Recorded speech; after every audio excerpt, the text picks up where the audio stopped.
República Argentina, el señor Alberto Fernández. Alberto, desde M750 lo saludamos, buen día. Buen día, ¿cómo les va? ¿Bien? Felicidades, presidente. Gracias, muchas gracias. Sí, hemos hablado bastante antes de que se conozca su candidatura y en aquel momento lo tuteaba, así que le pido que me disculpe, pero no lo voy a hacer. Pero podés hacerlo. Sí, yo sé que sí, y estuve practicando todo el día para este momento. Y la verdad que no me sale, bueno, no importa. No, pero podés hacerlo. Que piensa que el no determina falta de respeto. Perfecto. Puede tratar de usted a la gente y ser muy respetuoso. Y bueno, y conocemos casos al respecto. Alberto, ¿cuál fue la reflexión final luego de la reunión ayer del Consejo Federal Argentina contra el Hambre? Ayer apenas todo está por hacerse. Sí. La reflexión final, a mi juicio, para mí fue muy importante. Esta es la realidad, porque uno pudo escuchar distintas miradas, todas muy valiosas, de gente involucrada en el tema, muy comprometida con el tema, y muy variada, la verdad, ¿no? sobre el problema. Uno podía escuchar 9 carillas de apuntes escuchando lo que decía la gente, que habrán sido 10 personas antes de yo. Y yo la verdad es que eso lo agradecía porque poco ha hecho. Pero uno podía escuchar a Sarria dándonos datos duros, estadísticos, tremendos, como la del hambre y la pobreza se extendía entre nosotros. Alertándonos sobre...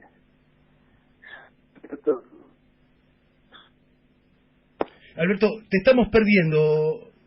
A ver si puedo captar en un mejor lugar. Ahí estamos. Ahí están bien. Ahí estamos genial, sí.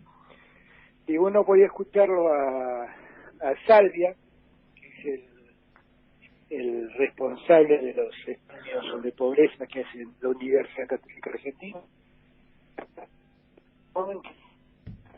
No, Alberto, perdóname, pero... ¿Se van? Sí. Hola. No te vayas vos, que si te vas vos nos quedamos sin nada, Alberto. No te vayas. Ahí me escuchan, no soy yo, ¿eh? No, pero por supuesto. No, ya sabemos que no. Es la línea. Ahí está. A ver, sigamos intentando. Ya, seguimos. Salvia nos dio un panorama estadístico sobre la pobreza y sobre cierta pobreza que pareciera haber venido para quedarse, porque se trata de familias que hace muchos años están en situación de pobreza y se han convertido en una suerte de pobreza estructural que tenemos que romper. Después uno la escuchó, por ejemplo, a Narda Lepe, sí, que nos explicaba que el problema de la Argentina no es esencialmente el hambre, sino es lo mal que se come. Y nos marcó una diferencia sobre la que nunca había reparado, como ella me hizo reparar, ¿no? La diferencia entre el comer y alimentarse, claro, entre el comestible, claro, y el alimento. No todo lo comestible es alimento. Y entonces nos marcaba la diferencia, que teníamos que en el plan también acostumbrar a los argentinos a comer bien, a comer de modo tal que se alimenten cuando coman, no que solamente puedan saciar el hambre, sino que se alimenten, que tengan los nutrientes necesarios a la hora de comer. Después de escuchar al secretario general de la CETEPA, Gringo Castro, que fue realmente uno de los momentos más emotivos, escucharlo decir cosas tremendas. Por ejemplo, escucharle contar que su mujer, su esposa, su compañera, que días antes le había contado que un chiquito le había dicho que había encontrado un modo de saciar el hambre, que era mojando cartón y comiéndolo. Qué terrible. Y entonces cuando uno escucha esas cosas, qué terrible. Bueno, hay que escucharlas, y mucho más difícil es hacerse el distraído frente a semejante cosas. Entonces ayer, después estuvo Marcelo Tinelli, sí, que Marcelo yo lo conozco hace muchos años, sí, tengo con él un trato personal, siempre ha sido bueno y correcto, y le tengo afecto. Y él silenciosamente ha trabajado con su fundación, sin que salgan los diarios, sin demostrarlo. Es impresionante. Ese es el motivo por el que lo invité. La gente por ahí no lo sabe, pero esa es la verdad. Okay. Y Marcelo también asumió el compromiso de difundir el problema en su programa, que es uno de los programas más vistos, que es un programa de divertimento, que es un programa de esparcimiento, de distracción para la gente, pero que está buenísimo que use ese programa para contarle a los argentinos lo que debemos hacer. Y también yo se lo pedí, ¿no? Que también muestre la otra cara de los movimientos sociales, porque cuando habló el gringo Castro, el secretario general de ACT, dijo una cosa que me llamó la atención. Dijo: a mí me conocen por los piquetes que hago y no por la ayuda que doy. Claro. Y no quiero que me conozcan por la ayuda que doy. Quiero que conozcan a quienes ayudo. A esos no los muestran. Y es verdad. Claro. Y es verdad, porque el problema que tenemos es que cortan la 9 de julio. Pero no nos damos cuenta que cortan la 9 de julio para llamar la atención por aquellos a los que están ayudando. Alberto, con esto termino. Fue muy impresionante. Fue muy impresionante escucharlo a Pérez Esquivel recordar una frase de alguien que también debe llamarnos a la atención, ¿no? Dijo: los pobres no duermen porque tienen hambre y los ricos no duermen porque tienen miedo a los pobres. Y la verdad es que la solución es terminar con el hambre. Claro que sí. Y con los pobres. Claro. Después Estela Carlotto contándonos a todos que el hambre es un derecho humano. Terminar con el hambre, comer, alimentarse, es un derecho humano. Y que tenemos que trabajar por eso. Y entonces nos habló de la agenda de los derechos humanos en la democracia. Fue maravilloso, fue un encuentro maravilloso donde todos aportaron, donde todos hicieron cosas importantes. Habló la sociedad rural, habló CRA, habló la Federación Agraria, hablaron los trabajadores de la agricultura familiar, habló la CGT, habló la CTA, hablaron todos dijeron cosas valiosas, todos. Es un buen punto de arranque. Lo que siento es que ayer pusimos blanco sobre negro, tomamos noción de la dimensión del problema, y bueno, ahora hay que trabajar. Claro. Lo que veo es a todos muy comprometidos y con ganas de hacerlo. Buen día, Alberto. Sofía Caram, ¿cómo va? Un ¿Qué placer. tal, Sofía? ¿Cómo estás? Bien, muy bien. No sé si fue una suerte de intento de desacreditar el encuentro, pero algunos títulos en algunos medios de comunicación apuntaban a, por ejemplo, llegan en autos de alta gama a hablar sobre el hambre. Le fueron con de todo, como quien dice por redes sociales, a Narda Lépez, también al propio Tinelli. ¿Qué lectura hace de este tratamiento mediático respecto de este encuentro, sobre todo cuando estamos hablando del hambre, ¿no? Que debería ser un primer consenso en Argentina. Esa es la Argentina miserable, realmente lo digo. Esa es la Argentina miserable, porque yo no les pedí que se disfracen de pobres, todos sabemos de dónde vienen. Yo vengo de una familia de clase media alta, si quieren. ¿Y qué quieren? ¿Que me disfrace de pobre? No lo soy, no lo he sido. He tenido la suerte que no tuvieran otros, simplemente por nacer en el lugar mejor. La verdad es que yo no le pido a nadie que deje de mejor. Le pido que ayuden a vivir mejor a otros. Y ese es el compromiso. Sí.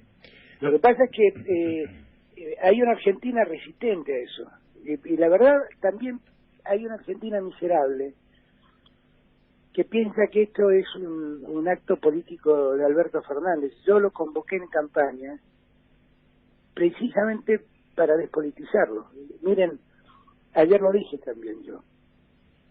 Hemos como sociedad enfrentado tantas veces batallas estériles, batallas inútiles, porque una vez damos una batalla, no damos una batalla que nos enorgullezca. Una vez. Una vez, digamos, vamos a pelear por algo, todos juntos, que nos deje orgullosos a todos. Bueno, ese algo es pelear contra el hambre del otro. Es quitarle el hambre al otro. Si nosotros logramos eso, vamos a hacer una sociedad mejor. Así rompemos nuestras diferencias. Porque si todos nos ponemos a pelear contra el hambre, que es un flagelo que padecen argentinos, millones de argentinos, la pobreza y el hambre, la verdad es que vamos a hacer una mejor sociedad. Si tenemos una sociedad con menos pobres, vamos a hacer una mejor sociedad. Sin duda, sin duda. Y si terminamos con los pobres, vamos a hacer una gran sociedad. Y si lo hacemos entre todos, va a ser un éxito de nosotros como sociedad, no de un presidente. Yo acá no quiero nada más, por eso invité a hacer un observatorio que vaya mirando lo que se hace, porque de ese modo nosotros vamos a poder involucrarnos, y si el Estado deja de hacer su parte, si convierte la acción en una acción clientelar política, va a haber voces de la sociedad civil que digan, señor, ¿qué está haciendo? Entonces, hay que mirarlo realmente con seriedad este tema, con seriedad, y yo solo tengo palabras de agradecimiento para con todos. Miren, ayer entre los que habló también estuvo Daniel Funes de Rioja, sí, el presidente de la COPAL, que representa a los industriales, que debe haber llegado en un vehículo de alta gama, porque se mueve siempre en un vehículo de alta gama, supongo yo. Pero la verdad lo que él dijo fue maravilloso. Él me comentó que cuando yo estuve en la UIA, comentó, ¿no?, a todos, que cuando yo estuve en la UIA, le pedí, lo miré y le dije, antes que nada, vos no tenés que llamar a Daniel Arroyo. Y me dijo, nunca un presidente me había pedido que hable con el ministro de Desarrollo Social. Mira. Y lo hice, me dijo. Y estoy acá porque me da vergüenza que en mi país, que produce tantos alimentos, el 50% de la capacidad instalada para producir alimentos no está funcionando. Y tenemos que volverlo a hacer funcionar para alimentar a todos. Lo decía un empresario argentino. Claro. Lo de ayer fue muy valioso. No es para descalificar a nadie, al contrario, el compromiso de la CGT, el compromiso de la CTA.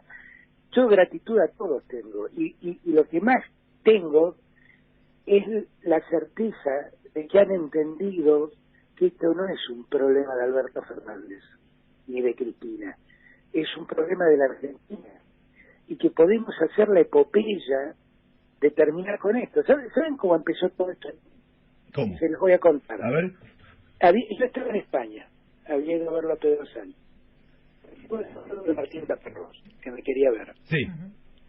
Entonces le dije, venía a verme. Vino Martín y me trajo un libro de regalo. Un libro que todos debemos leer. Sí. Se llama El hambre. Martín allí cuenta cómo ha visto el hambre en la modernidad. Sí. Y uno tiene un montón de culpa cuando termina de leerlo. Claro. Porque dice, ¿cómo no me di cuenta? Claro, claro. ¿Cómo no me di cuenta? Y él no habla del hambre argentino, habla del hambre africano, básicamente. Y entonces, ahí cuando hablando con Martín me dijo medio al pasar y medio en serio, yo no puedo entender cómo los argentinos, una vez no se plantan, dicen, vamos a terminar con esto, porque la Argentina puede, África por ahí no, porque tienen lugares más desérticos y les cuesta más producir alimentos, pero Argentina no puede terminar con esto. La verdad debería ser una gran movilización, lo dijo él, de todas las universidades. Lo escuché y dije, este tipo tiene razón, lo que me está diciendo. Después leí el libro, que lo leí entre lo que me quedaba de estadía y el avión de vuelta, y dije, este tipo tiene toda la razón del mundo. Y llegué, lo primero que bajé del avión, me llamé a Daniel Arroyo y le dije, mira, me pasó esto. Ajá. Tiene razón Caparrós, vamos a hacer esto. Sensacional. Y eso es lo que me motivó. Alberto, ¿qué tal? Mayra García, ¿cómo le va? ¿Qué tal, Mayra? Entonces, Daniel Arroyo ya está confirmado como ministro de Desarrollo Social. Mira, yo te diría que Daniel es la persona que más conoce y difícilmente él no sea el responsable de esa área. Claro. Y aparte todo lo estamos mirando a Digo él también, ¿eh? porque no se lo ofrecí, capaz que me dice que no. Ah, puede ser, puede ser. ¿Y va a convocar a extraordinarias después del 10 de diciembre? ¿Y cuáles serían esos primeros proyectos y si algunas medidas de estas contra el hambre van a estar incluidas en esa primera agenda legislativa? No, eso lo estamos trabajando. Estamos determinando qué temas metemos en extraordinarias. Tenemos que resolver el tema del presupuesto. En el presupuesto también tenemos que revisarlo todo. El presupuesto que hicieron es una falacia. Sí, total. Habla de otro país, no es el nuestro. Tal no cual, es, tal cual. es como si me sentara a dibujar ahora números. Así que eso de verdad que eso lo estamos estudiando. La gente de Perfecto. economía y ya está trabajando en eso. ¿Y en qué punto está la transición con el gobierno de Mauricio Macri? Se había nombrado a 4 representantes de su gobierno. En eso estamos trabajando. Yo creo es que, miren, la transición hay que hacerla con la mayor tranquilidad posible. Se despertó mucha expectativa con la transición. Pero para que la gente entienda, ¿no? Es como cuando ustedes venden su casa. Sí. Y viene el nuevo, el que se las compró. Ustedes le muestran la casa y dicen, mira, acá tengo una filtración, esto tienes que arreglarlo. Mira, esta llave de la luz no funciona. Mirá qué linda te queda el parque. Mirá el cuarto espléndido. La transición es eso. Está bien. La transición es ir a cada ministerio y que cada ministro te diga, esto es lo que hicimos, esto es lo que queda. Acá vas a tener problemas, acá es una ventaja, pero no es más que eso. Está claro. Más que eso. Y que hay que bajar las expectativas a la transición, porque nosotros dentro de todo, aunque estamos con una situación muy difícil, extremadamente difícil en materia económica y social, dentro de todo nos está pasando algo que parece no pasar en América Latina, que es que estamos haciendo las cosas casi en orden. Sí, absolutamente. Entonces hay que intentar que eso no se rompa, que eso siga todo bien. Es que el gobierno no me ayuda mucho, ¿no? Porque el gobierno toma decisiones y me hace cargo de las decisiones que toma. Sí, claro, tal cual. Y entonces dice, bueno, vamos a estos protegidos que ya lo arreglamos con el Fernández y yo, nadie me avisó nada. Claro. O aumentan las naftas y dicen, no, aumentamos la nafta y ya lo arreglamos con Alberto Fernández y Alberto Fernández no, le pagamos una compensación a la petrolera por la devaluación, que ya lo hablamos con Alberto Fernández, Alberto Fernández no sabe nada. Entonces, yo trato de resolver estos que estoy diciendo, yo aviso que no me avisó nadie nada. Claro, claro. Que no hubiera tomado esas decisiones, simplemente. Pero, transición. Alberto. A su modo. Alberto, mientras le decimos que otra vez está escuchando medio horrible, trato de llevarlo para... la telefónica, ¿no? Sí, otro bolonqui para arreglar, Alberto. Hay que privatizar, diría mi padre. A ver, yendo para el lado, si se quiere, de mi terreno y si me permite, que es el judicial y la información judicial. Hoy está en la tapa de todos los diarios las declaraciones del Papa Francisco respecto de las prisiones preventivas y el lawfare en América Latina. Me interesaba su lectura sobre esta definición del Papa, teniendo en cuenta que cada definición de Francisco tiene una repercusión muy fuerte política en nuestro país, y ligarlo con la decisión finalmente de la bicameral del Congreso de poner en práctica, de poner en aplicación plena estos 3 artículos del nuevo Código Procesal Penal Federal que establecen claramente cuáles deben ser los criterios a tomar para determinar una prisión preventiva. Primer punto, para que la gente entienda, ese Código Procesal hace años que está aprobado en Argentina, sí, y se está imponiendo su aplicación paulatinamente en distintos lugares del país. Ese es el primer punto. No se trata de una norma que hicieron ayer para beneficiar a los K, como hoy ampulosamente titula Clarín, o la semana pasada lo hizo. Segundo punto, los que enseñamos Derecho Penal, lo que vimos todos estos años fue la desvergüenza judicial de encarcelar gente sin argumentos. Cuando yo digo encarcelar gente sin argumentos, no estoy hablando de inocencias. Estoy hablando de que la regla es que los procesos se soportan en libertad y que uno puede ser privado de su libertad cuando hay una sentencia firme. Esto que estoy diciendo yo es una regla del derecho penal, del derecho procesal penal universal, claro, que, por ejemplo, acaba de reconocer una vez más el Tribunal Supremo de Brasil cuando dijo, mientras no haya condenas firmes, no hay posibilidad de encarcelar a nadie. Esto lo dijo en Brasil, es una regla universal del derecho procesal moderno en materia penal, pero que en Argentina algunos jueces desconocieron. E inventaron teorías ridículas y absurdas, algunas de las cuales ampulosamente llamaron teoría Irursum. Entonces, o doctrina Irursum. Yo lo que creo es que el Papa, yo he hablado varias veces con el Papa de este tema, lo he hablado por lo que pasa, no solo por lo que pasa en Argentina, lo he hablado por lo que pasa en América Latina, porque nosotros hablamos mucho de lo que pasa en Argentina.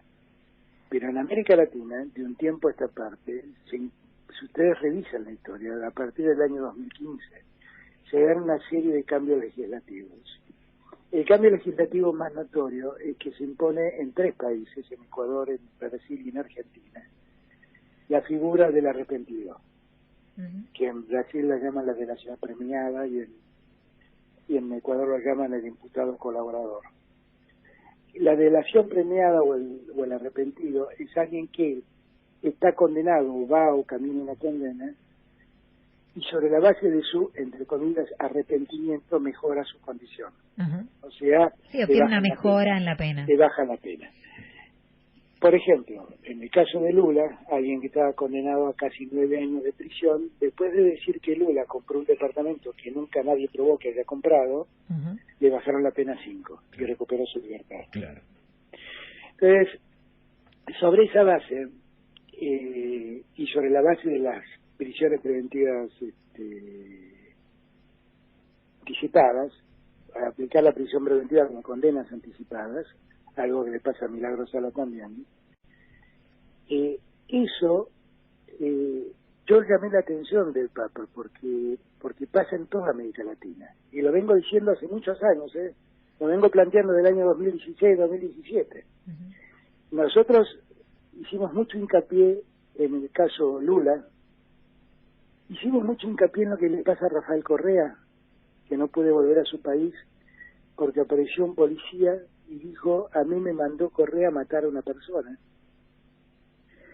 Pero le pasa, por ejemplo, a Jorge Glass, el vicepresidente de Ecuador, que hace 2 años y medio que está preso, sin condena, imputado por un hecho con pruebas absolutamente imprecisas. Y entonces, el vicepresidente de Ecuador está preso porque era un hombre de Correa, al que Lenín Moreno no quiso tenerlo cerca. Esto pasa en América Latina y pasa en países como los que estoy nombrando. Estas cosas que yo he escrito, he hablado, he dicho, no ahora, sino desde siempre, la hablé muchas veces con el Papa. Y el Papa esto lo tiene muy claro, muy claro. Y si revisan, desde hace mucho tiempo el Papa en sus sermones, no sé si está bien dicho el concepto, pero cuando da iglesia era de su sermón, muchas veces se ha rescatado la figura de los perseguidos injustamente por el poder. Muchas veces, muchas veces. Cuando lo fui a ver puntualmente con Celso Amorín y Carlos Sominami de Chile, por el tema Lula, y le fui a pedir que hiciera algo por Lula, le fuimos a pedir. El Papa, el domingo anterior en su misa ante la plaza, había hecho referencia a una santa, que no me acuerdo el nombre, perdón, pero mi catolicismo en eso es medio reacio, pero que había contado cómo esa santa había sido perseguida del mismo modo que había perseguido Lula. Entonces, la verdad es que el Papa ha dicho solamente una obviedad. Para los que enseñan derecho procesal penal, esto lo vemos desde hace años en la Argentina. Y el Papa ha dicho algo que, sinceramente, es la bolilla 2 o 3 de derecho procesal, de derecho constitucional. Es el ABC del derecho. Simplemente ha dicho eso. Lo que pasa es que en Argentina se rasgan las vestiduras y entonces leer en la tapa de Clarín que el problema, que el Papa está defendiendo a los presos K. Ay, Dios, es difícil leer eso. Es tan difícil, claro. Es muy difícil leer eso. Claro. ¿Cómo se animan a escribir eso? Es muy difícil. Claro. Muy difícil, Pero yo creo que la gente va entendiendo dónde está la locura. Y bueno, En la locura hay que dejar que pase. Claro que sí, claro que Y Alberto estuvo el jueves en la presentación del libro Somos Belén y bueno, ahí volvió a respaldar la legalización del aborto. ¿Cree que puede salir la ley durante su gobierno? Y debería, ¿o no? Debería, también por un problema que a esta altura... Ese libro hay que leerlo, ¿eh? Sí. Ese libro hay que leerlo porque preserva la identidad de la víctima, pero hay que leerlo para que la gente entienda de lo que estamos hablando. Se trata de una chica que va al hospital con un dolor agudo, muy agudo de abdominal. Piensan que es un problema, no me acuerdo si de apendicitis, una cosa así, y la internan y a las 2 horas de internada genera una aborto espontánea de un feto que ella no sabía que existía, ella no sabía que estaba embarazada. Sí. ¿Y qué hace la justicia? La mete presa y la condena. Hasta que ella presa cuenta la historia de lo que le está pasando y alguien se conmueve, la ayuda y logra su liberación. Pero estuvo mucho tiempo presa. No, mira. El día que sale... 29 meses. 29 meses. El día que ella sale en libertad, no quería salir a cara descubierta, porque no quería que la estigmaticen. Claro. Y como salía con todo y había prensa esperándola. Todo esto lo cuento para que reflexionemos sobre cómo somos. Como no querían salir, ella no quería mostrar su cara, convenció a las que salían ese día en libertad con ella que todas se pusieran una máscara para que no la puedan identificar. ¡Qué tremendo! Y salieron todas enmascaradas, con una careta.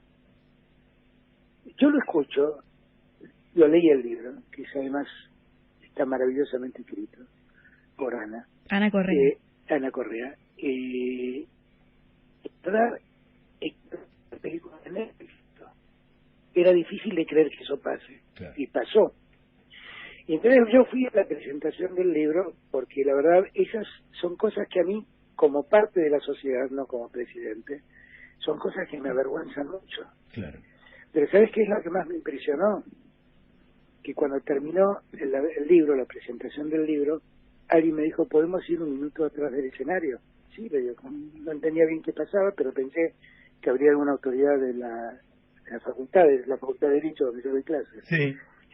¿Y quién estaba atrás del escenario? Belén. Ah, no me diga. Qué fuerte. Que no se llama Belén. No importa, está bien. Y me abrazó y no paraba de darme gracias. Ay, pobre piba. Entonces, cuando uno ve esas cosas, entiende por qué hay que corregir estas cosas. Por supuesto que sí, por supuesto que sí. Y a veces pienso, Alberto, y hablando de salud pública, porque vos lo dijiste del primer día, que el aborto era una cuestión de salud pública. Sí. Me pregunto si la marihuana también no entra en la salud pública. No me quiero meter en demasiado Parece la conferencia de prensa de México, ¿no, Alberto? El programa es hasta las 12, Alberto. Sentate. En México era buenísimo. Le decían, bueno, era buenísimo. Todos los periodistas decían, bueno, tengo una preguntita que en verdad son 3. Y me decían 5 preguntas cada una. Sí, era buenísimo. Bueno, ese es un tema un poquito más complejo, ¿no? Que hay que analizarlo, realmente hay que analizarlo. Que en algunos lugares... Ahí también hay que romper un poco la hipocresía, analizarlo por otro lado, ¿no? Claro. Porque la historia cuenta, miren, esto que voy a decir no lo digo yo, lo decía Milton Friedman, el padre de la escuela de Chicago. Sí. Pero no era un comunista, ¿eh? No, claro que no. Estaba lejos de ser un comunista. Y él decía siempre que había que liberalizar la droga porque de ese modo el mercado negro dejaba de ser atractivo como mercado. Claro, claro. ¿No? Él lo analizaba desde una perspectiva económica absolutamente entendible. Pero en realidad a mí me parece que el tema de las drogas blandas, llamadas la marihuana puntualmente, hay que ver, fíjense por ejemplo lo que ha pasado en Uruguay. Nada, no pasó nada. Al contrario, bajó el consumo en los adolescentes. Se legalizó, se controla, claro. Deja de ser un mito, porque hay mucha gente muchos chicos además que van en busca de la aventura de qué será la droga. Por supuesto. Todo eso desaparece y empieza a ser lo que es, ¿no?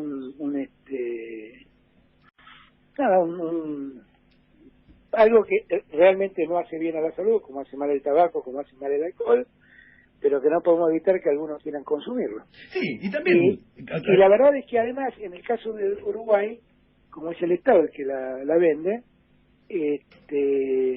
vas conociendo dónde tenés el problema. Tal cual. Tal cual. Y de algún modo podés prevenirlo. Son temas que hay que ver con atención. Lo importante es sentarse a debatirlos, Alberto, y me parece que en ese sentido coincidimos, que hay que sentarse a debatir y listo. En este punto yo tengo un problema muy serio como político, lo digo siempre, y es que a mí me cuesta mucho no decir lo que creo. Sí, lo has dicho. No, me cuesta mucho ser hipócrita. Sí, lo has dicho. No me gusta, no sé ser hipócrita. Y entonces a veces por eso me dicen que soy un calentón, que parezco nada, pero bueno, no soy hipócrita, yo soy así, qué sé yo, y digo las cosas como las creo. Por ahí estoy equivocado, por ahí no tengo razón, pero es lo que creo. Alberto, basta, terminemos con esta conferencia de prensa, te mandamos un abrazo grande. Gracias a ustedes. ¿Tienes muchas ocupaciones para hoy? Tocar la guitarra un rato. Bueno.